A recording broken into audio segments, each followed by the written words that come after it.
So Bennett Lee has been a Texas caver since the 1980s. He's been a part of several significant Texas discoveries, like the new passages at Natural Bridge Caverns that recently filled local news and was even published internationally. For the past 20 years, he's also been part of a karst project at a private Texas cave and has been instrumental in discovering new passages there. The project has added over 6 miles of new passage, which catapulted the cave from 40-something longest in Texas to 3rd longest. Bennett, the floor is yours. Thank you, ma'am. I'm Bennett. I'm going to get started on my presentation here. Let me get my screen shared.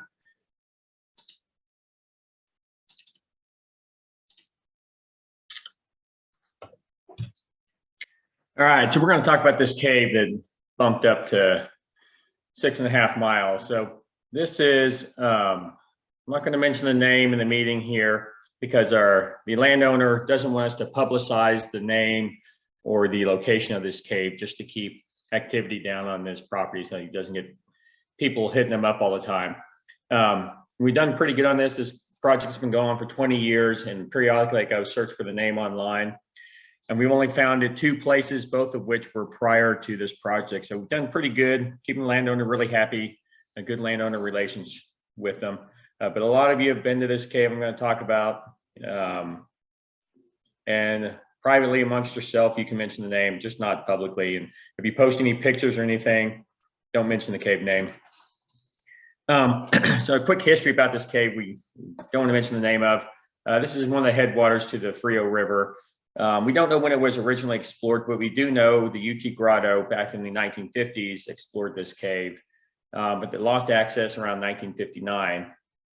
We did get access back in 1998. I think Joe Ivy and a few other cavers worked on getting access back. And in 1998, they believe the cave was about, I think 2,700 feet long and was somewhere around 40-something longest in Texas. Here's a map that they made in 1998. You can see it's a river cave. It's basically a straight line, really flat, pretty much heading off in one direction. So Joe Ivy in 1998 got access back to it, did that map, but he died in 2000, cave accident at 09 well. So Michael Shashersky approached the landowners, and together with Bill Steele, my dad, Ted Lee, and Don Bassard, they secured an agreement with the landowners and agreed to basically thoroughly explore and map the cave for the landowners. And that turned out to be a great project because it went from 2,700 feet to 6.5 miles of passage in the past 20 years that we've been working on this. Now, last year, Michael Shashersky stepped down and he transferred the project over to me and Pam Campbell.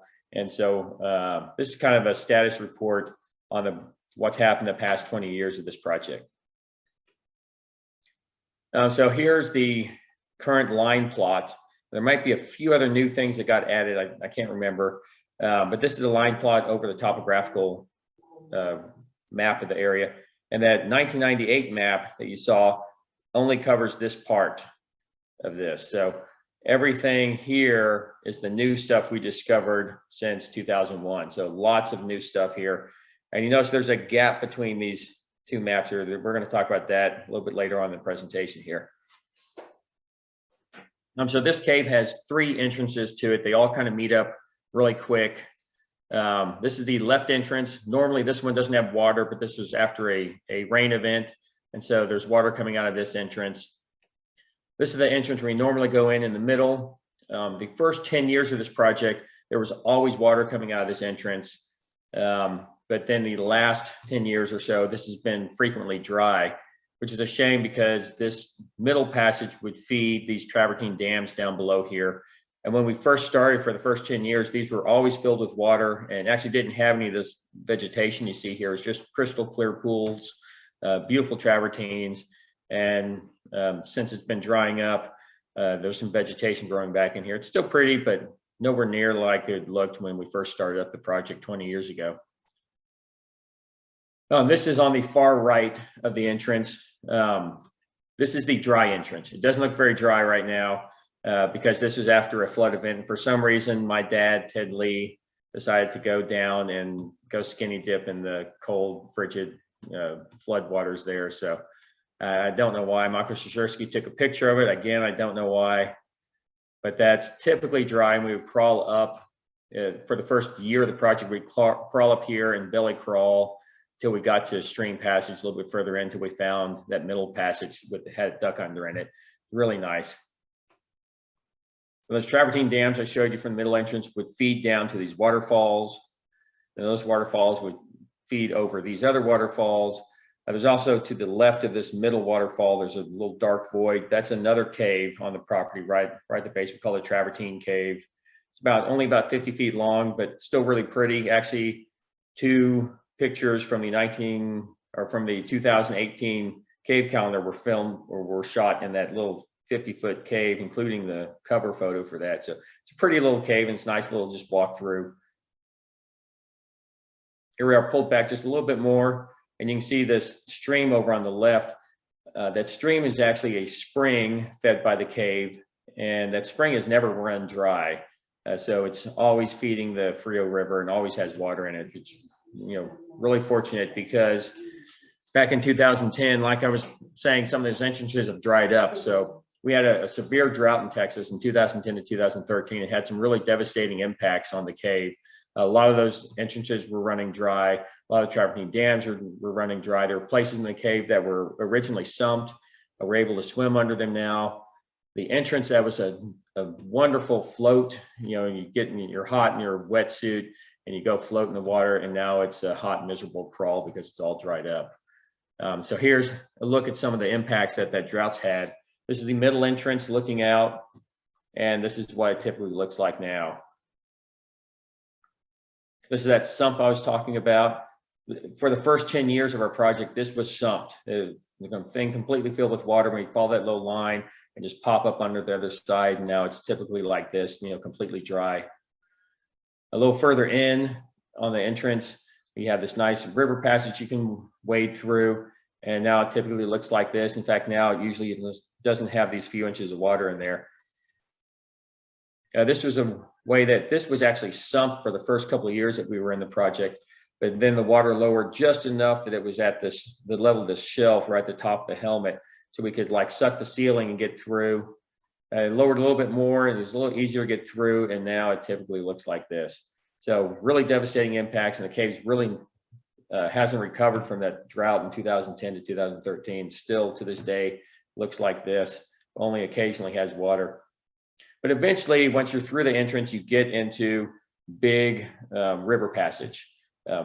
This is where one of the last places that you see the water in the cave before it exits out that stream down below. And big, huge borehole, wonderful, beautiful passage. This is actually, I should mention this is a photo from Travis Scott. He's actually the guy that got me started in cave photography. He helped me out at the beginning, and I'm happy to have a couple of his photos in here. He did a lot of work in this cave initially. Again, big, huge borehole. You see there's 3 people on the left. There's also 3 people on the right. That little orange dot way back there is a person standing. So this is great, big, huge borehole cave, really beautiful. There's another Travis Scott photo. He was messing around with flash bulbs in the cave, and one of the flash bulbs exploded. I think that's Don Bassard, exploded in his hand. No cavers were filmed or were injured in the filming of this. It just happened to explode in his hand. Got this cool thing on film. Another big shot here. Person standing up there. Another person down in the water below. And see, there's formations all throughout this cave. This whole entry area looks like this. And pay attention to this column right here. Notice that's about 10 or 15 feet high, about 10 or 15 feet off the river passage. Well, I went up on this steep mud bank on the side into this upper passage and took a shot looking down, and that's that same column looking down from up above. So occasionally, this is mainly a flat cave, but does occasionally go up about 20 or 30 feet above the river passage in the little rooms and nooks up above. They're highly decorated. A couple of shots of the passage along the way, formations everywhere, beautiful crystal clear water. least when you're the first person through, you get beautiful crystal clear water. Some goofy cavers, Will and Chris. Again, big, huge borehole, formations everywhere. There's Bill Steele, Michael Shashursky. Joe Mitchell has been to this cave recently and doing the Cavatron in there. Y'all don't know what that is. That's basically he's 3D mapping the cave with this device that he's made. And I got a 3D print of what he's done so far. It's really cool. And he also has like a fly through where you can actually, fly through the cave in 3 dimensions. It's really, really awesome. You saw the big passages everywhere, but it's easy to overlook a lot of the small formations that you have in there. This is like down around knee level. If you bend down, you look, you can see these really cool formations here. I don't know how these were formed, but I'm pretty sure that they were curtains that formed, hundreds of thousands of years ago. Water level rose up and started eroding the curtains and left back these little skeletal remains back behind. So really cool. And if you just stop and you look, you can see all kinds of amazing little formations throughout this cave.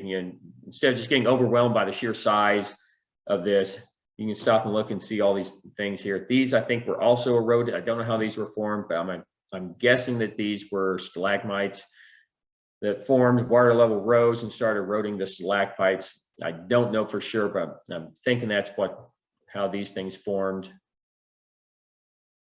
More formations, little small things all along the way. This one on the right is really interesting. First glance, you're like, yeah, that's cool.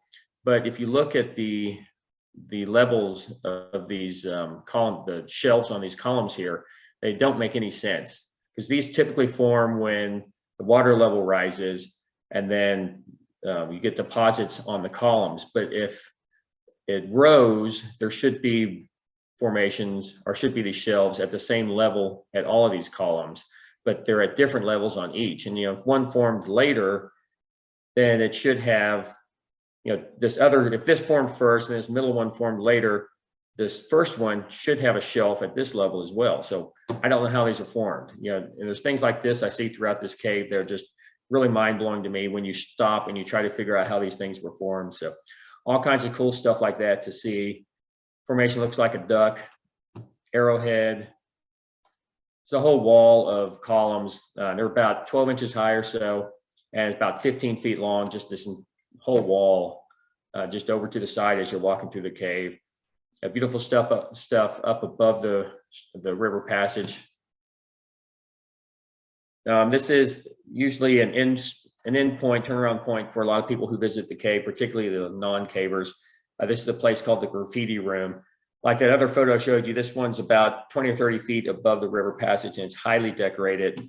It's called the Graffiti Room because back around the corner here in this dark void, there's another whole room in there that's filled with formations, beautiful colors, lots of formations and decorations in there. And people used to go up there and scratch their name into the flowstone up there. I can't remember what the oldest one that we have in there. I think it is from the early 1900s, 1903 or 1908. I don't think there's anything in the 1800s, but old historical graffiti back in there.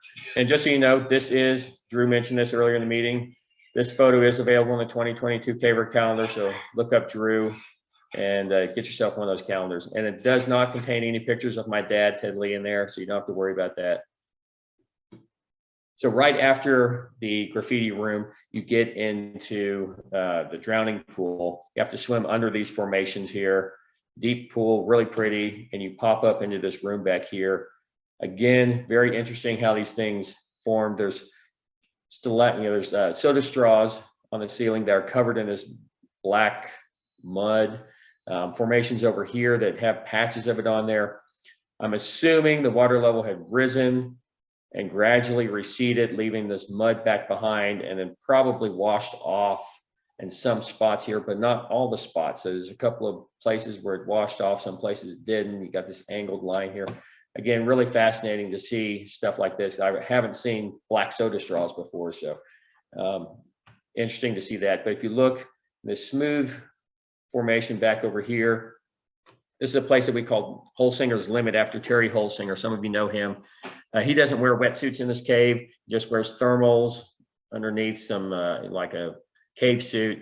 And by the time he gets this far in the cave, he gets cold and he turns around. He's never been past this point, which is a big shame because you go up that crack right there and there's another 6 miles of cave beyond this. So he's missing out big time here.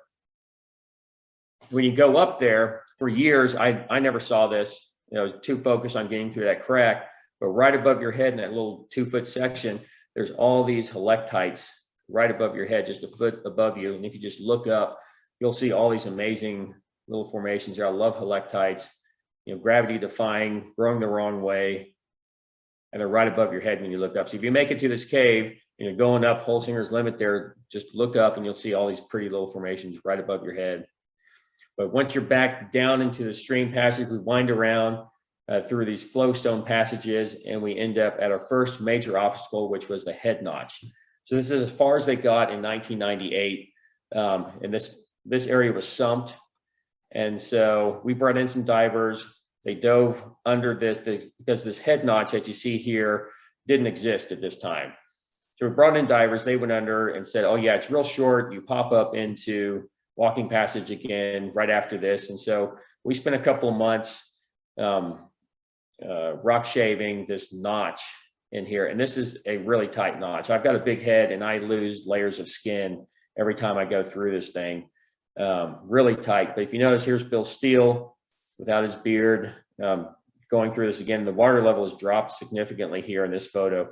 And it's actually so low now that you can just go under this. And people who are new to the cave didn't know that for years we were having to squeeze people through this little head notch here. They just swim right underneath it and they're totally oblivious to the obstacle we used to have here. But once we got through the head notch, we're back in a big, beautiful walking passage.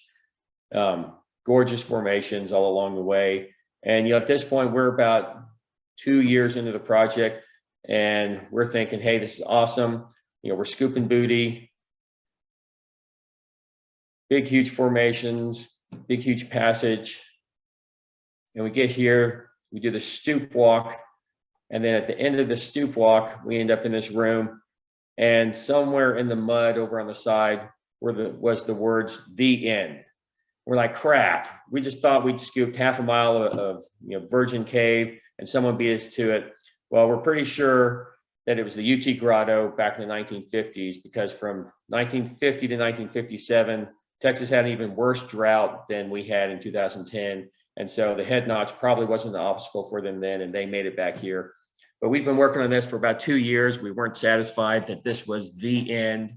So we started poking around all these little nooks and crannies back here and meeting another caver, went over to the side and found a potential dig lead that's known as the infamous Got Kids. So there's a whole story there. I won't go into the details here, but if you come to the cave, sit around the campfire at night, you'll hear all kinds of stories. One of them will be this one.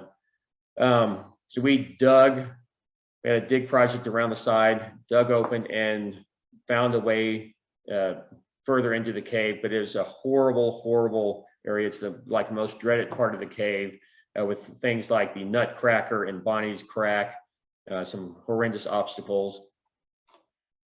Here's, you know, going from big, huge borehole to crawling around and breakdown. This picture on the right is the Nutcracker. And what you can't see from this photo is this person's groin is basically resting on this knife edge that, you know, extends into this crack. And you notice there's nowhere to put your feet. So all your weight is basically resting on your groin on this knife edge. And, you know, it's uncomfortable for women, but for guys, Nutcracker was a very apt name for this. It's since been hammered down. I think some people got tired of getting their balls crushed by this thing. So they went in with some hammers and rocks and kind of smoothed it out. So it's not as bad anymore. In fact, most of Got Kids is a little bit easier to get through now. Some of the passages have been cleared, but it's still a miserable thing. You know, one of the last things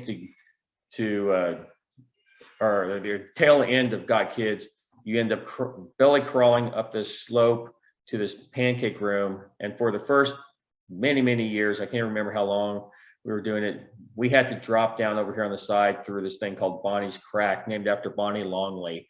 She was the first one to get through this thing, and it's pretty miserable. But fortunately, Don Bassard opened up an area called Don's Hole. So when you get up here, you have a choice to go either in Bonnie's Crack or in Don's Hole. And this right here is what Bonnie's crack looks like. That's Ellie Watson. She's crawling through there. So this actually gets tighter the further down this little wedge that you go. And so as you're pulling yourself forward to get through this, you're sliding down, you're having to pull yourself back up. Your pack is getting stuck, as it slides further down. And we actually used to haul tanks through this right here, and not just like the little side mount tanks that Preacher has.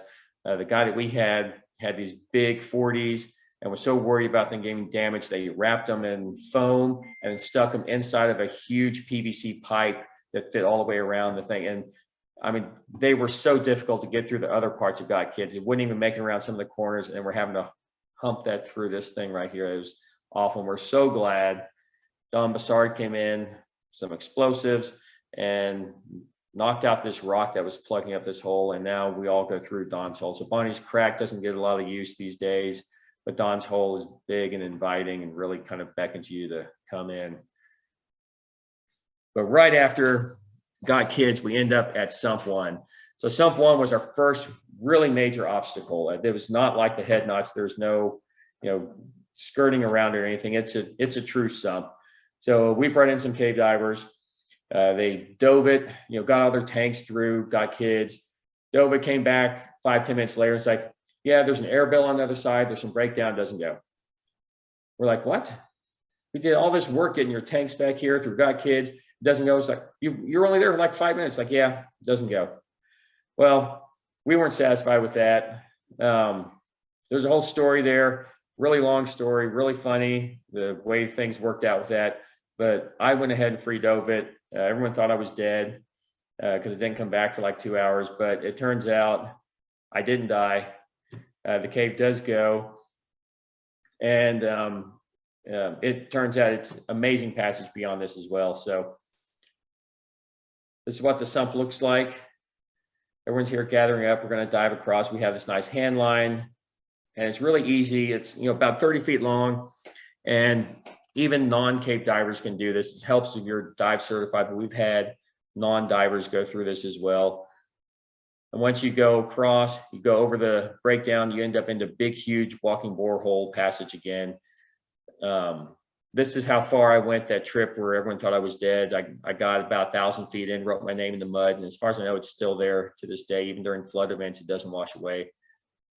But again, big, huge borehole passage, just walk along, water passage, and you come around the corner and bam, we see this thing that we named Nessie.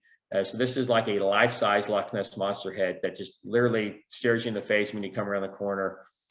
And this, you see that little black dot right there, that was actually a rock that was right at the base of there. We just picked it up, stuck it right there for an eyeball, and it stayed there for the past 17 years. So yeah, really cool. But unbeknownst to us, before Sump 1, I think right after the head notch actually, I popped my head up in this little nook that we've been passing by for years and found little baby Nessie right here. I did a nice little shot, to do that little Loch Ness Monster thing. So that's right there as well. All of these photos are all from the cave. It's an amazing cave. You really got to come out here and see this if you ever have the opportunity. But so right after Nessie, we ended up at another sump, Sump 2. And after Sump 2, we got to Sump 3 and 3A. So Sump 2 was really bad. There was basically a pool. We've been going in and out of the water. We got to a pool that murked up really fast. There's no water flow to it. We didn't have a lot of hope for it. And the air back here is getting really, really bad. When you just sit there around this sump, you end up getting headaches. You're out of breath. You're just sitting there not doing anything, not moving, and you can't catch your breath. Well, I decided on one of our trips, I popped in the water real quick before it got murky, looked around and saw an underwater passage over to the side. And, we don't know what's on the other side of this. We didn't want to bring divers all the way back here because we're about, at this point, roughly around 2 miles in the cave at this point. Sump 1 is about roughly 1 mile. Sump 2 is roughly about 2 miles. And we didn't want to go through all the work to bring divers back there if that little underwater passage I saw didn't do anything. So I took a risk and decided to go ahead and free dive it. And it turns out I popped up. It was really stupid. Don't do this yourself. Don't try this at home. But I popped up into big, huge borehole again, river passage, great air. In fact, I was over on the other side breathing all this great air and getting all excited and feeling good, and came back across and everyone's like over there huffing and puffing with headaches. And I'm like, what's wrong, guys? Come on, it goes. It's awesome. We gotta go back out and, go plan our next trip. I found the way through. And they're all like, okay. And then about 5-10 minutes later, I'm there with a headache and everything, breathing that bad air again. But it turns out that does go. We went, further beyond sump 2, and we got to a third sump.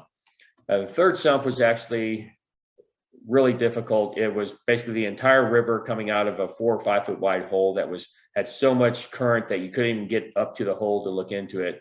A little bit further around the side, there was sump 3A is what we named it, and it's a pool, no water flow, went down into a crack in the wall, and basically at that point, there's no way to get into it, and if it gets, doesn't go anywhere, it's really hard to back out. So even I wasn't stupid enough to try to free dive either one of those.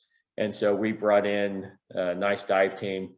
We brought in, Jean, a lot of you know her, and James Brown and David Moore. I have to say we're really lucky to have Jean. She's a world famous cave diver, and we're lucky to have her in Texas. She's really awesome. And we planned a tank haul with them and hauled all their gear back to sump 3A. They dove that and found big, huge borehole beyond that. These are all Gene's photos because no one but the divers have been past sump 3 at this point. But they found big, huge passage. You saw the sizes of the passages earlier in the presentation. They say the biggest rooms are actually beyond sump 3. And so we supported them on that trip, and they came back out, and that was about a 28-hour trip just to get in and go as far as they could to look at this stuff. At that point, we realized we're going to need to do tank hauls like we do at Honey Creek, and do multi-day expeditions into the cave so that they can get further back and continue pushing these leads back here. So, and these are some of the things they found. This is a pool with another lead off of it, nice sandy beach. But like I said, we did tank hauls. They set up camp, and I can't remember how we've done. I think we've done 3 tank hauls here, maybe 4.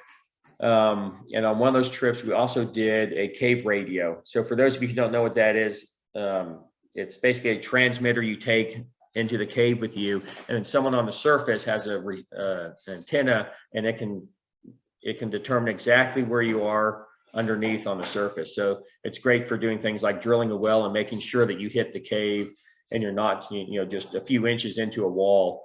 That's how they did the shaft at Honey Creek. We also did that at 09 Well. They've done a few other places, Natural Bridge and stuff like that. And I have to say, I'm really super impressed by this. The cave radio was about 4 miles into the cave, and after 4 miles of surveying, we were only a few feet off from our projection as to where we were on the surface.